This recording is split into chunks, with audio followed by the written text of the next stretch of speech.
masukkan ke konten YouTube ya Mbak. Mohon untuk tidak disebutkan nama dan identitas siapapun dalam percakapan kita kali ini. Siap. Bagaimana? Mengikuti terus soalnya. Alhamdulillah, terima kasih. Ini bagaimana saya membantunya. Oh, jadi banting-banting desik. Oh, kan dibanting karo enak toh Mbak. Yo, engko dadi kasusnya koyo artis kae. Bagaimana, seperti apa ini?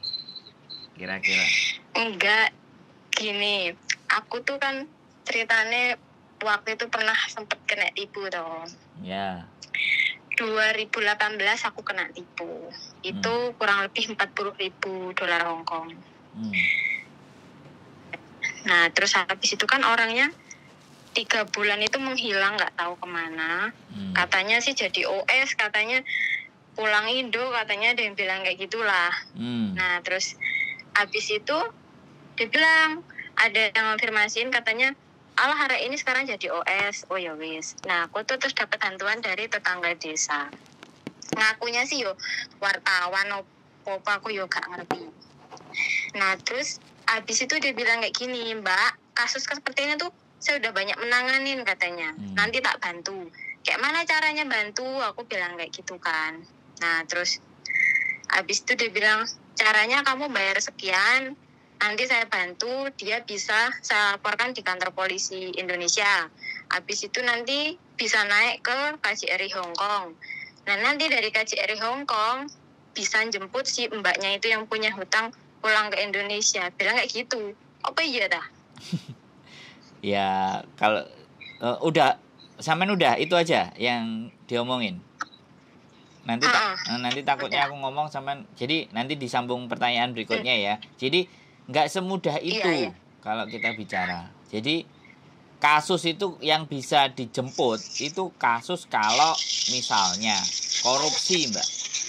Korupsi miliaran, triliunan. Nah, itu negara pasti akan nyari Interpol, International Policy, untuk dikasuskan.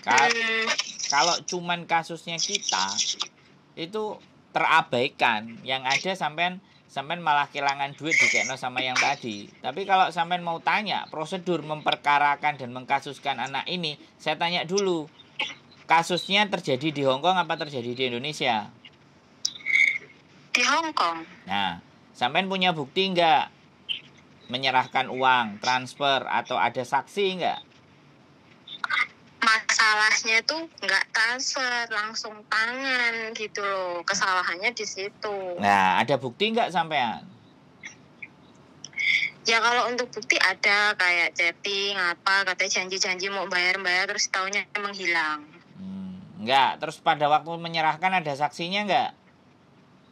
Nggak ada. Nah, lemah bukti, lemah saksi, sampean nyerang dia ya repot.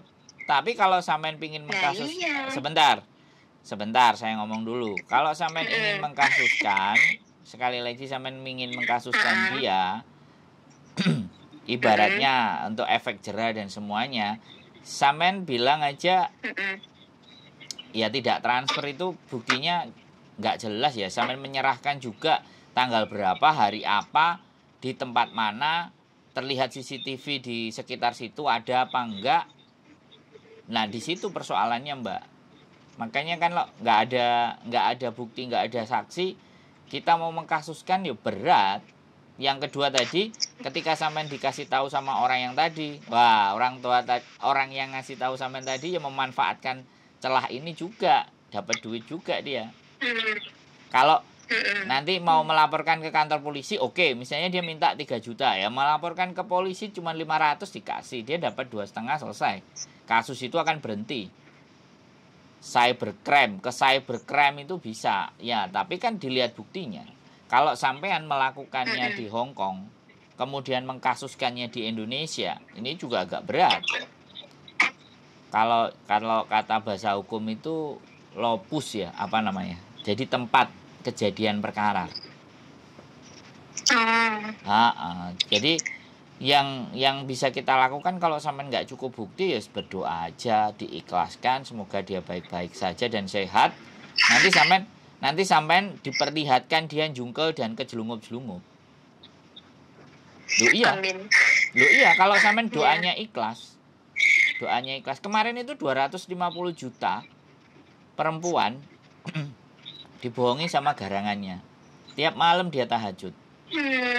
Tahu-tahu dia ke Taiwan, laki-lakinya itu kesiram air keras. Pulang ke Indonesia, kakinya yang kesiram air keras itu borok, terus akhirnya nggak bisa jalan, lumpuh. Baru terus dia tahu, dikabarin. Nah, baru berarti doanya dia berhasil. Terus terjadi lagi juga sama istri saya. Istri saya juga dikecewain sama mantan suaminya. Mantan suaminya kena penyakit HNP namanya. HNP itu tulang belakangnya, sarafnya terjepit. Terus lumpuh, badannya kurus, nggak bisa jalan. Nggak bisa menikmati hidupnya enak. Ya, jadi intinya percaya hukum karma itu berjalan gitu ya, Bang. Ya, sekarang gini loh, kalau sampean punya bukti dan punya saksi, ayo, aku bisa bawa, aku nggak minta duit sama sampean tak duit dalannya aja. Tapi kalau sampean ditanya ada bukti, cuman chat-chat semuanya, lemah, karena yang paling terpenting adalah penyerahan uang tadi. Penyerahan uangnya aja aku lupa 2018. Nah, jadi di situ. Jadi semua bentuk transaksi elektronik itu tetap bisa diterima. Kasus penipuan selama transaksi elektronik, transfer. Atau kayak gini aja, sampean transfer ya. Transfer dibuat ngobatin orang tuanya, pinjem duit sama sampean. Kemudian sama dia dibeliin motor atau dibeliin mobil, foya-foya. Sampean bisa itu penipuan. Itu sudah bisa dikasuskan. Misalnya sampean WhatsApp, aku ibuku sakit gini-gini, bisa nggak aku minta tolong kamu transfer ya? Oke, ditransfer, taruhlah 25 juta jebret. Habis itu dia beli mobil, cicilan mobil ya kan? Bukti cicilan mobilnya. Hari ini ditransfer, besok beli mobil, cicilan mobil. Ternyata orang tuanya nggak sakit di tanggal itu. Sampean melaporkan dia kasus penipuan itu bisa. Penjara. Penjara minimal berapa tahun? 5 tahun. Terus kasus itu akan terus berjalan sampai 18 tahun. Kalau orangnya tidak di Indonesia. Begitu pulang, langsung bisa ditangkap, bisa. DPO, daftar pencarian orang. Nah, ini sekalian saya, karena kemarin ini pelajaran saya waktu kemarin jadi asisten advokat. Nah, asisten apokat. Jadi piye ya? Lah piye jadi konten kreator nanti kalau bikin berita nggak beres disomasi kan nggak punya backup kan, repot. Soalnya kan aku ngeliat kontennya sampean itu semua tak liatin, belum ada yang nanya hal seperti ini gitu, jadi aku ada sebenarnya saya menjelaskan tentang penipuan, ada sebenarnya yang sama pengacara. Iya, tapi pakai sarung. Maksudnya ada yang bilang katanya sampai dia bisa ngasusin dijemput KJRI di majikannya atau kayak gimana kan? Nggak ada gitu loh. Jadinya aku kan daripada, kalau aku sih udah ya wis lah, mungkin itu bukan rezeki saya, mungkin rezeki saya nanti diganti yang lebih. Kalau saya sih wis terima gitu ya. Cuman kan namanya orang tua kayak mbah atau apa itu nggak pada terima terus gitu loh. Siap. Nanyain terus gitu, kayak mana, bayar belum gitu. Aku udah bilang udahlah, nanti uang di sini aku juga udah enak, maksudnya dapat majikan juga baik. Toh nyatanya aku baru di sini 5 tahun udah dapat uang servis, sudah dapat 40.000. Ya pada way itu toh mungkin aku gitu. Iya. Anak ngomong aku di sini setahun sekali pengen pulang ke Indonesia juga boleh, majikan ngizinin, ya beliin tiket, ya nyangonin gitu. Kan intinya yang udahlah, mungkin dia butuh gitu aja. Tapi namanya orang rumah, orang tua kan duit segitu susah gitu di Indonesia. Ya makanya sampean bilang, Pak Bu, semuanya wis kita ikhlaskan. Sampean harus bilang kayak gitu. Jadi bilang aja bahwa kita nggak usah kejar dan nggak usah cari itu gitu loh. Nanti besok diganti lagi. Sampean pok gitu. Namanya orang tua, jangankan gitu. Bojoku aja pernah investasi 75 juta sama mertuaku masih ditanyain lagi kok. Udah kok, saya udah ngomong kayak gitu. Cuman tuh masih aja nggak percaya. Saya takutnya kan nanti malah dia ke orang tua saya ngasih uang kayak percaya gitu. Akhirnya malah keluarga sing kena tipu gitu. Jadi aku kenapa beraniin diri nelpon sampean itu, ya kalau ini dibikin konten kan nanti YouTube-nya bisa aku ambil, saya kasihkan ke orang tua gitu loh. Jadi tonton terus YouTube-nya orang ini, jadinya sampean juga nambah wawasan gitu loh. Bapak nggak percaya. Ya dikasih tahu, jangan nanti malah kena lagi gitu loh sama yang itu tadi yang nggak ngerti akunya intinya. Iya, ngakunya tuh wartawan mau ngebantuin gitu. Nanti tenang aja Pak, uang segitu bisa kembali. Aku bilang, yo kalau orangnya sadar diri yo kembali mbuh kapan tahunnya. Kalau nggak sadar ya nanti rezekinya diganti dari yang lain. Oh, terus satu lagi Mbak. Nanti. Terus satu lagi Mbak. Gimana? Kalau utangnya sampean nggak dibayar itu wes enak Mbak sampean besok. Suatu ketika kalau sampean mempercaya ini, kalau saya percaya Mbak, kalau saya yakin percaya. Yeah. Jadi orang yang berhutang dan tidak dibayar sampai meninggalnya itu orang yang merugi. Aku percaya, aku sangat percaya. Kalau aku loh ya. Jadi dosa kita nanti ada sebagian yang diambil atau semuanya bisa diambil. Lebih bagus wong dia gak ngambil. Ya sudah. Karena ibaratnya rezeki saka Gusti Allah. Lah nek Gusti Allah ngekei dosane nanggone mereka kan itu cara kerjane Gusti Allah. Dan saya percaya itu. Saya sangat percaya itu. Dan saya lebih tegar. Barusan kemarin saya juga ngajak kerjasama sama temanku. Ternyata setorannya nggak disetor ke saya. Ya saya slow namanya usaha. Jadi sama nggak ada masalah. Kayak kemarin itu dari sebelum aku ngikutin sampean itu ya kadang ya enek hawa panas ya namanya. Kerjaku 2 tahun aku ngumpulin 2000 gitu kan pengen ngasih orang tua, ternyata namanya dia buat katanya obat orang tuanya sakit, mau operasi, mau apa gitu. Aku nggak bisa kalau udah denger kata-kata rumah sakit terus gak iso gitu loh. Jadinya ya aku lepas, bener-bener aku lepas cash itu 40.000 kayak gitu. Tapi ya udahlah.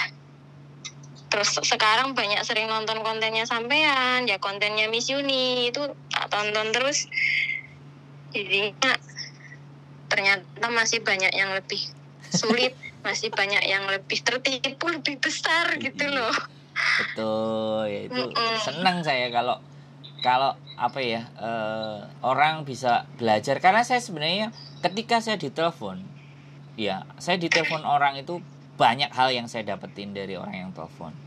Mungkin orang menganggap yang telepon hanya los, bisa curhat cerita. Enggak. Bagi saya lebih lah ini memberikan pembelajaran buat orang lain, membuat saya jadi belajar.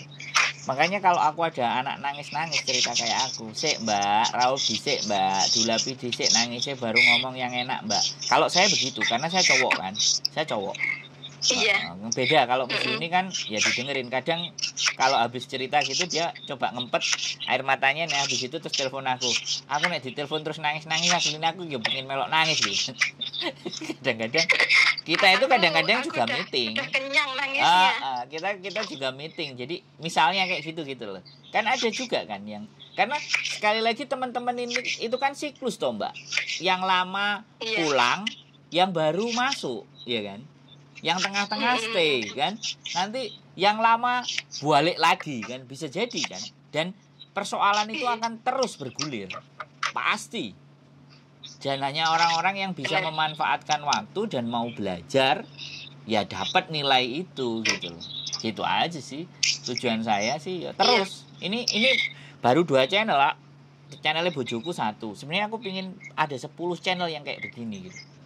Jadi biar biar saya sering kok nge-share channel sampean di Facebook, soalnya apa ya, buat mbak-mbaknya yang masih baru, terus yang pokoknya intinya tuh dokumen itu nggak percaya sama siapapun, nggak boleh itu dikasih siapapun. Terus untuk ibaratnya sedekat apapun temen namanya minjem sampai kok beribu-ribu itu jangan percaya, dah itu aja. Lebih baik punya uang berapa ngasih 500 lah, 1000 lah, ikhlas dah. Daripada sakit hati. Bener gitu. Jadi pokoknya konten sampean ini kalau orang yang benar-benar mencermati, benar-benar dengerin, itu pasti banyak membantu. Nah, aku buat pelajaran sangat. Aku kadang juga pingin, nggak cuman hari ini saya, tapi bisa jadi besok sampean mau, sampean bikin, kita bantu kok. Kita sebenarnya cari tim, kita cari talent yang notabene punya pemikiran yang sama dan pingin bisa membagi apa yang ada dalam dirinya. Saya ngomong sama Miss Yuni, sekarang kamu sudah segitu, aku bilang. Kenapa nggak kita bangun yang baru-baru lagi? Nah, kayak gitu. Ya kembali lagi kita cari talent aja. Wong yo buktinya saya tetap di komunitas kok. Di komunitas mencari talent baru, bicara lagi. Karena semakin banyak yang berbicara dan hal yang sama yang dibicarakan, orang akan semakin percaya bahwa kebenaran itu ada gitu. Karena yang ngomong kan nggak cuma 1, 5, 6, 7. Atau lewat lagi, atau lewat lagi. Ini kok lewat terus apa sih? Lewat lagi. Akhirnya mereka belajar mau dengerin. Oh iya ya. Oh ternyata masalahnya itu begitu gitu Mbak. Tak jadi bagian share aja. Oh ya sudah. Nggak ada masalah. Tapi saya tidak menutup kemungkinan ya. Suatu ketika sampean punya pikiran, Mas aku bolehlah belajar konten kayak gitu. Oke. Saya tambah seneng. Kita akan bagi. Nenek saya kan bisa bahasa Indonesia di sini. Karena Cina Indonesia itu ya seneng tiap hari kalau aku muter video ini kan memang sengaja aku speaker gitu. Ya dia dengerin, ya kalau ada yang ketawa ya ketawa. Cuma apa? Lucu katanya. Jangan-jangan ini sampean pernah ngomong sama Miss Yuni itu yang katanya mau kemana-mana pokoknya didengerin kontennya, terus bubunya ikut ketawa. Enggak, belum ya? Aku belum pernah telepon Miss Yuni, belum pernah berhasil. Iya. Jangan. Belum pernah berhasil. Makanya alhamdulillah kan tadi aku sempat cerita dulu sama Bobo. Bobo kan sekarang keluar makan. Aku bilang, Bobo, saya pengen curhat sama Ko Indro. Aku bilang, Ko Sandro. Aku bilang, yaudah telepon aja. Masa nggak hari ini? Enggak, kamu santai di rumah, dah teleponan aja sana katanya. Nanti kalau udah teleponan YouTube-nya aku dengerin ya. Iya. Terima kasih Bubu. Terima kasih Bubu. Terima kasih Mbak. Iya, aku bilang, ya tapi kalau diangkat Po, aku bilang nih, tak doain diangkat. Oh ya, amin. Ternyata bener, diresponnya cepet, alhamdulillah. Iya, ya makanya kan. Sebenarnya saya juga udah ngomong sama Miss Yuni juga. Satu tim lagi, makanya dia buka admin tuh kan. Adminnya mulai balesin WhatsApp. Adminnya yang balesin. Ada yang tunggu di sana kan. Oh gitu. Makanya karena memang sekali lagi penuh. Makanya kayak customer service ya. Kita bicaranya customer service. Tapi yang punya yang punya jiwa berbagi. Kalau nggak punya jiwa berbagi, ya nggak memikirkan teman-teman. Ya nggak bisa toh Mbak. Ini masalah soalnya. Wong enek sing diceritani masalah bengek-bengek kan ada toh. Ditanyain masalah kok cerita ke saya gitu. Nah. Ditanyain masalah malah marah-marah, bantu enggak. Malah dimaki-maki. Ya kan ada juga toh kan. Makanya kan macem-macem. Ya kalau kita saya yang gimana? Komen di YouTube sampean itu aku bilang Thailand hadir, aku bilang. Oh. Iya. Terima kasih kalau ya. YouTube-nya Bobo nanti saya screenshot saya kasih sampean. Iya. Nanti Bobo tuh suka sendiri kadang kalau dia mau tidur, dia suruh nyariin. Cepet sini cariin channelnya itu yang baru mana. Mbok nyari sendiri, gue bilang. Gak bisa, nih. Dia kan matanya udah agak buram-buram gitu, jadinya dia cuma dengerin pakai handsfree gitu sambil tiduran kayak gitu. Luar biasa ya bubunya. Tapi iya udah umur 78. Wah. Tapi masih sehat, masih bisa jalan. Ini nanti bulan 4 pulang cuti bareng sama aku. Dia pulang ke Medan, aku pulang ke Jakarta. Wah, istimewa. Sampean tinggal sama Bubu aja? Iya. Enggak, aku jaga 2 anak. Bosku dua-duanya polisi. Jadi jarang di rumah. Cowok cewek polisi? Iya. Wah, nggak pernah ngomong. Ya, yang cewek bisa pernah, yang cewek juga pernah komentar. Ya bagus kalau ada orang yang mau jadi relawan untuk mbak-mbak Indonesia. Kata bosku yang cewek kan Cina Medan, bisa bahasa Indonesia. Wah, jadi polisi ya? Iya. Wah, kok aku pengen ketemu ya. Aku nanyain kalau anak kasus-kasus itu kayak gimana. Pandangan dia gimana. Kalau bisa kan enak. Apalagi bahasa Indonesia kan keren. Jadi nggak apa-apa, nggak usah mukanya, nggak usah. Gimana? Ya juga kok mbak-mbak Indonesia atau itu yang di sini di penjara di depan sini banyak. Iya, soalnya kan aku di dalamnya kok tinggalnya. Pas di depan penjara perempuan. Thailand itu ya? Iya. Wah, aku kepingin, aku penasaran ini aslinya. Asli loh. Aku kan dengerin kasus yang cerita sama Koko kemarin itu yang katanya istrinya apa? Kan di penjara di sini kan? Di Thailand. Itu kan bosku juga dengerin. Terus? Katanya termasuk kasusnya agak berat katanya. Loh, berarti dia tahu? Tahu kan, dengerin itu dari awal sampai akhir. Aduh.